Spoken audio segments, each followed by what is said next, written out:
So it finally happened. James Harden is no longer a Houston Rocket, and he's been traded to the Brooklyn Nets, which does conclude one of the most successful runs that we've seen in the NBA over the past 10 to 15 years, which I think in and of itself deserves its own video. So make sure you hit the subscribe button, because I do have a video about James Harden's time in Houston and what to make of it. However, when it comes to this transaction in particular, there are a lot of moving pieces, and due to the many variables that you have to take into considerations, honestly, I don't believe that it's fair that anyone should make any drastic claims or hot takes about who won and who didn't win in this transaction. On the screen, I have all the moving pieces for people out there who aren't aware, and as simple as short as I can make it, James Harden went to the Brooklyn Nets, Caris LeVert went to the Indiana Pacers, both Jared Allen and Taurean Prince went to the Cleveland Cavaliers, and then the Houston Rockets received Victor Oladipo, Dante Exum, Karooks, and a bunch of draft compensation, all of which is unprotected. And personally, I do not believe in the ideology of if you receive the best player in the transaction, that means that you won the trade, because if we have seen, especially in recent history, that tends not to be the truth. And when it comes to this transaction, I truly believe that this is going to happen as well. First, let's talk about the team that I'm pretty sure many people want me to discuss, and that team is the Brooklyn Nets. Brooklyn in this transaction, as I stated before, received James Harden, who is indeed the best player in this transaction. However, I constantly question if it was even worth it or if it was necessary. The Nets already have two top offensive talented pieces on their roster in both Kevin Durant and Kyrie Irving. And the one thing that really separated Brooklyn from a lot of other title contending teams was their depth, because coming off the bench, they had a plethora of really talented players such as Caris LeVert, Jared Allen, and of course Spencer Dinwiddie. However, now with Dinwiddie out for the rest of the season, and after this transaction, that depth gets cut in half to add in another offensive juggernaut in Harden. And again, I just don't know if it was necessary. Now, Harden will definitely provide offense. However, I don't really believe that was the biggest problem with Brooklyn. Kevin Durant and Kyrie Irving will provide that as well, and more than likely defensively, especially when it comes to switching and interior presence, is where the Nets were going to struggle after this transaction transpired. Now, I do want to give credit where credit is due. Kevin Durant has shown that he can be an elite level defender when given the opportunity, and James Harden, to his credit, has improved on the defensive end as time has progressed. I do believe if you give him a bit more time and gel well with the team, defensively, Harden will be a really solid defender. However, in terms of what they will be able to produce on that end, I don't expect it to be at an elite level, especially since they don't have any really good rim protection. Sure, DeAndre Jordan is going to be a quality player, but he is certainly past his prime years, which then continues to beg the question, why exactly make this transaction if you already have competent offensive players that surrounded two elite level players in both Kyrie Irving and Kevin Durant? Now, on the other side of that conversation, it is clear that James Harden does make this team a matchup nightmare for anyone in the Eastern Conference, and quite frankly, at bare minimum, making it to the Eastern Conference Finals and competing for a championship should be the bare minimum expectations for this organization. However, looking at the age of James Harden and Kevin Durant, as well as Kyrie Irving being injury prone and Kevin Durant coming off of a potentially career-altering injury, nothing is really promised in the NBA. And it is very concerning that the Brooklyn Nets essentially leveraged their future with the amount of draft picks that they gave up in the process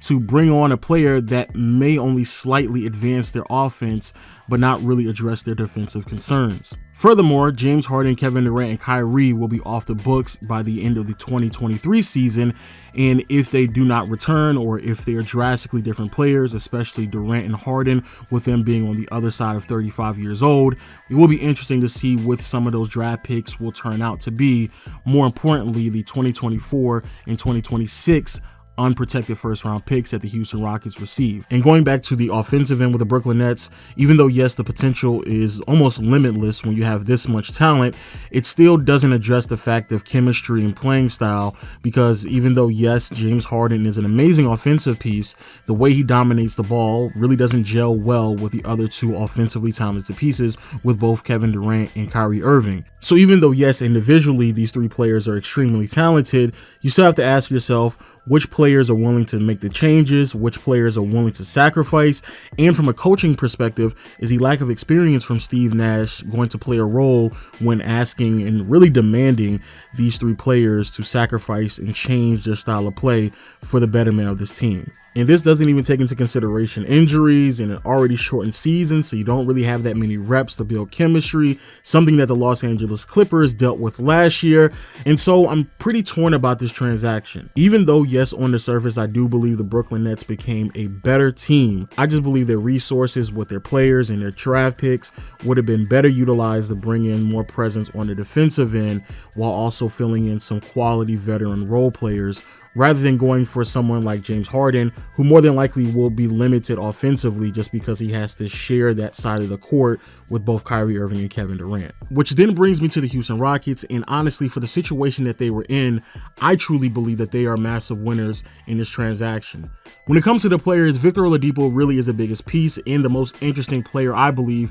in this whole transaction, who is in the middle of attempting a comeback season as he's trying to bounce back from some potentially career-altering injuries and trying to show that he can produce at the same level that he used to, which was producing at an elite level on both ends of the floor. Also, when it comes to Victor Oladipo, he is on an expiring contract, so even if it doesn't pan out for him long-term, he's definitely someone that is flexible and that could be moved during next year's offseason. And after that, and honestly more importantly, looking at the draft compensation that the Houston Rockets receive, to me is pretty steep, especially when you consider James Harden, the situation that he was in, how old he is, and the rest of the suitors out there in the league. Personally, I don't know what the Philadelphia 76ers were willing to give up, nor do I even know if there were other teams having legit conversations with the Houston Rockets to receive James Harden, but to essentially mortgage all your draft assets up into 2027, all of which are unprotected from the Brooklyn Nets, and that you have all three of the players, Kyrie Irving, Kevin Durant, and James Harden, coming off of the books by the end of the 2023 season. If you're Houston, potentially speaking, you could have just picked up 4 very high quality draft picks from a Brooklyn Nets team that might not be able to bounce back past the 2023 season with everyone aging and of course coming off of the books. And looking at some articles and various rumors, again, I really don't know if there was any other team in the league that was competing with that many assets against the Brooklyn Nets.